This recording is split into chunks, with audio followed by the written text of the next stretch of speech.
Haram yersen kalbin katılaşır. Rüşvet parasıyla yemek yersen kalbin katılaşır. Razı olmayan bir adamın yemeğini yersen kalbin katılaşır. Ondan sonra gasp yaparsan kalbin katılaşır. Gıybet yaparsan kalbin katılaşır. Haram yaparsan, namereme bakarsan kalbin katılaşır.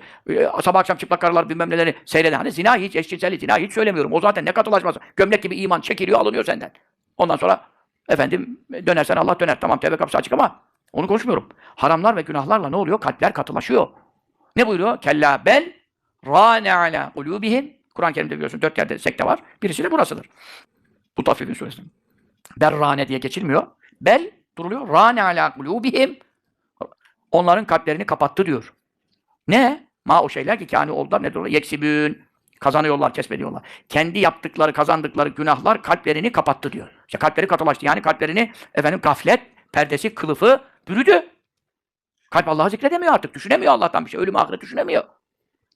Cenazenin ortasında olsa bile düşünemez.